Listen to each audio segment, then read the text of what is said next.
배우고 때때로 익히니 기쁘지 아니한가. 친구가 먼 곳에서 오니 즐겁지 아니한가. 남이 알아주지 않아도 서운해하지 아니하니 군자가 아니겠는가. 명확하게 보고 분명하게 들어라. 군자는 9가지 생각을 해야 한다. 볼 때는 밝음을 생각하고 들을 때는 총명함을, 안색에는 온화함을, 용모에서는 공손함을, 말을 할 때는 진실함을, 일할 때는 공경함을, 의문이 생기면 질문을, 화가 날 때는 그 후에 닥칠 어려움을, 이득을 볼 때는 의를 생각해야 한다. 나부터 바로 서고 사람들이 따르게 하라.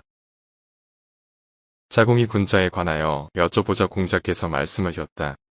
먼저 자신의 말을 스스로 실행하고 그 다음에 타인으로 하여금 자기를 따르게 하는 것이다. 말은 쉽지만 실천은 어렵다. 인도의 한 어머니가 어린아이와 함께 간디를 찾아갔다. 선생님, 저희 아이에게 설탕을 좀 적게 먹으라고 알려주세요. 저희 아이가 선생님을 매우 존경하기 때문에 선생님이 말씀하시면 그대로 따를 것 같습니다. 간디는 잠시 생각하더니 3주 후에 다시 오면 그때 말해주겠노라 답하고 두 모자를 그냥 돌려보냈다. 어머니는 좀 의아했지만 3주 후에 다시 간디를 찾아가 같은 부탁을 했다. 그때서야 간디는 얘야 설탕을 많이 먹으면 몸에 해롭단다. 설탕을 좀 줄이 겸 하고 말했다. 예야하게 생각하는 아이 어머니에게는 이렇게 말했다. 사실은 저도 설탕을 좋아합니다. 그래서 제가 먼저 3주 정도 시간을 들여 줄일 수 있는가를 시험삼아 해보았는데 설탕을 줄일 수 있어서 오늘 그렇게 말한 것입니다. 말은 누구나 쉽게 할 수 있다. 행동과 실천이 어렵지 옳은 말을 하는 건 어려운 일이 아니다. 훈수는 누구나 쉽게 둘 수 있다. 결과에 책임지지 않는 훈수는 어디서나 누구에게나 어려운 일이 아니다. 그러니 비평과 비판을 앞세우는 사람은 보통 사람이며 실천과 행동을 앞세우는 사람이 이끄는 자가 된다. 가야 할 길을 알고 일관되게 걷는다. 공자께서 증삼에게 삼아 나의 둘은 하나로 관통되어 있다 라고 하자 증자가 네 라고 답했다. 공자가 나가자 문인들이 물었다. 공자께서 무엇이라고 말씀하셨습니까? 증자가 말했다. 선생님의 도는 충서일 뿐이다. 이른이 넘은 공자가 자신의 삶을 이렇게 요약했다. 나의 삶은 하나로 깨어져 있다. 나는 일관된 길을 걸어왔다. 세상의 흐름에 흔들리지 않고 내가 가야 할 그 길을 지금까지 일관되게 걸어왔다. 그것을 단 두 글자로 요약한다면 바로 충과서다. 공자는 자신의 인생을 관통하는 일관된 도를 충과서로 요약했다. 충은 중심으로 어떤 일을 할 때 한마음으로 집중하는 마음이다. 서는 여심으로 상대와 내가 같이 하는 마음이다. 자신이 맡은 일에는 충심을 다하고 타인에게는 이해하고 용서하는 마음을 갖는 것이다. 나만큼 배우기를 좋아하는 이는 없다. 공자께서 말씀하셨다. 10집이 모여 사는 작은 마을에도 반드시 나만큼의 성실하고 믿음직한 사람은 있겠지만 나만큼 배우기를 좋아하는 사람은 없을 것이다. 우리 주변에도 자기 일에 집중하여 주변 사람들과 거짓 없이 믿음직스럽고 성실하게 살아가는 사람들이 있다. 세상이 아무리 험하고 어지럽다 해도 열심히 살아가는 평범한 사람들이 더 많다. 공자가 살았던 춘추시대도 그러했다. 10집 정도 모여 사는 작은 마을에도 공자만큼이나 성실하고 믿음직한 사람은 반드시 있었다는 논어의 기술을 보면 그렇다. 평범했던 공구가 위대한 성인 공자가 될 수 있었던 가장 큰 이유는 호학 정신이다. 성실과 믿음의 바탕 위에 그 누구보다도 배우기를 좋아하는 정신이 있었기 때문이다. 논어 전체를 통해 그 어떤 자랑도 하지 않았던 겸양지덕의 공자께서도 호학만큼은 당당하게 자랑하고 있다. 다른 건 몰라도 배우기를 좋아하는 것 하나만큼은 자신있게 말할 수 있다는 공자의 말은 누구든 배움에 집중하면 그처럼 될 수 있다는 것을 은유하고 있다. 공자의 말을 증명이라도 하되 조선 최고의 학자였던 다산 정약용도 회갑을 맞이하며 쓴 자참묘지명에서 호학을 들고 있다. 밀려온 삶에서 밀어가는 삶으로. 공자께서 말씀하셨다. 답답해하지 않으면 일깨워주지 않았고 표현하려 애쓰지 않으면 밝혀주지 않았다. 하나를 가르쳐 주었을 때 스스로 세 가지를 알아내지 않으면 반복해 가르치지 않았다. 재능이나 사상 등을 열어주고 휘게 일깨워주는 걸 개발이라고 한다. 이 단어는 공자의 독특한 교육 방법으로부터 시작되었다. 공자는 학생 스스로가 궁금한 걸 밝혀내지 못해 괴로워하는 모습을 보이지 않으면 아직 때가 아니라 생각하여 일깨워주지 않았다. 전전긍긍하지도 않는 학생에게 미리 가르쳐봐야 조작만 될 뿐 크게 득될 게 없기 때문이다. 또한 학생 스스로가 잘 표현하고 싶어 더듬거리는 상태가 되지 않으면 밝혀주지 않았다. 논어는 제자의 질문으로 시작하여 공자의 대답으로 마무리된다. 질문하지 않으면 답을 들을 수 없다. 제자들은 질문하면서 이미 반을 배우고 대답을 들으면서 나머지 반을 익혀 학습이 완벽하게 된다. 그러니 하나를 가르쳐주고 나머지 세 개는 스스로 알아서 찾는 자세가 보이지 않으면 공자는 제자를 다시 가르치지 않았던 것이다. 소명을 알고 예를 알고 말을 안다는 것. 공자께서 말씀하셨다.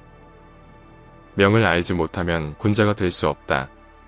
예를 알지 못하면 일어설 수 없다. 말을 알지 못하면 사람을 알 수 없다. 논어에서의 마지막 어구 세 문장에는 중요한 기준이 들어있다.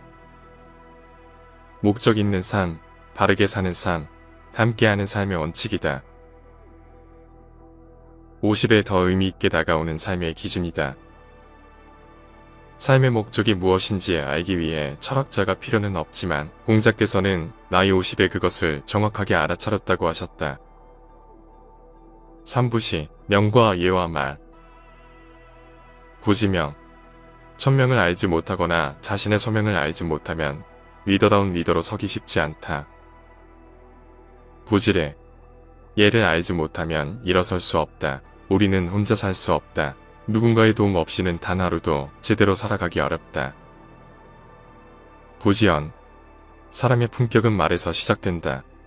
말은 잘하는 것도 중요하지만 잘 듣는 게 더 중요하다. 말을 알지 못하면 사람을 알 수 없기 때문이다. 지금 당장 할 수 있는 일을 하라.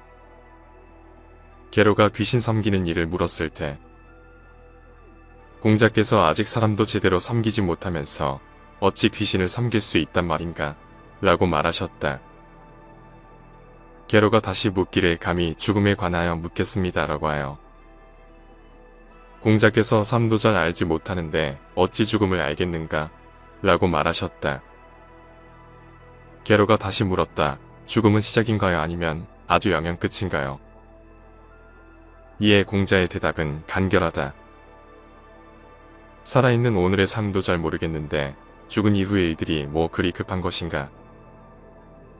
귀신의 유무보다 더 긴급한 게 살아있는 지금 우리의 삶이니 당장 긴급하지도 분명하지도 않은 문제를 가지고 시간을 낭비하지 말고 현재의 삶에 더 집중하고 노력하는 게 더 낫다는 말이다.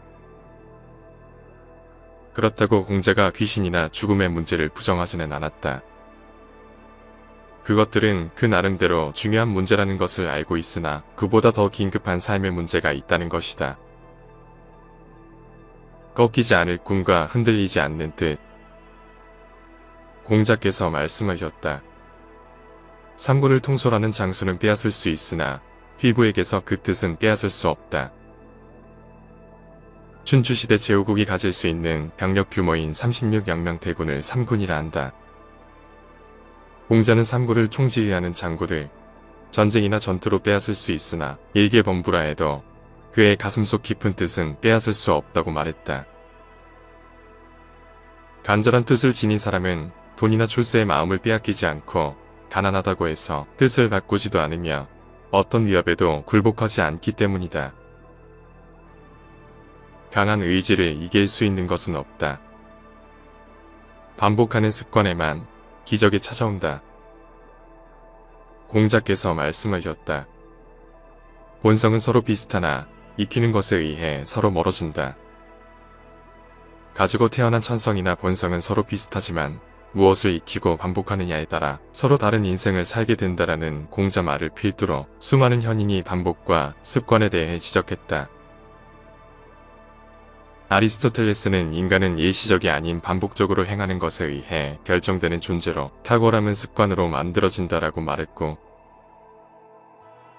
파스칼은 습관은 습관이기 때문에 따르는 것이지 합리적이라든가 올바르다는 데에서 따르는 게 아니다 라고 말했다.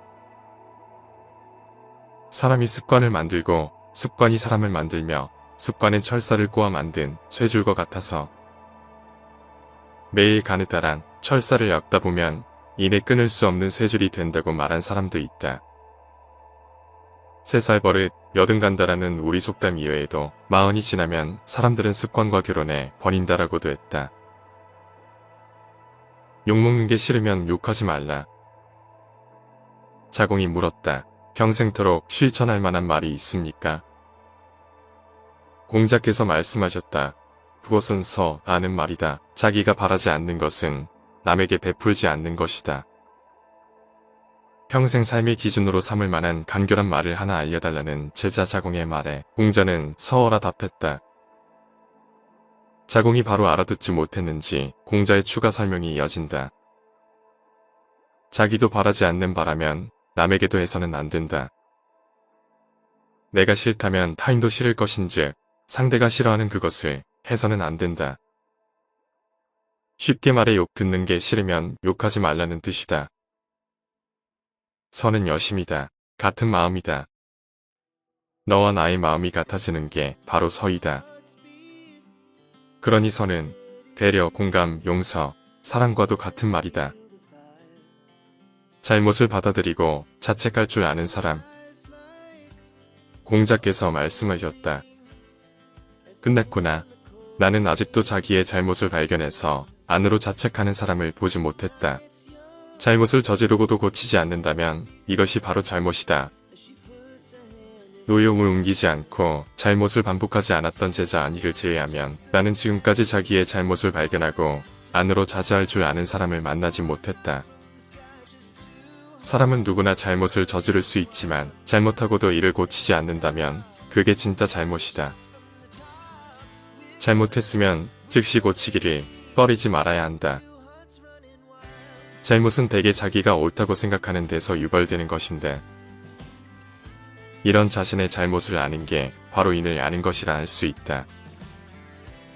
행동으로 옮기기 어려운 말을 부끄럽게 여기는 사람이 바로 군자다.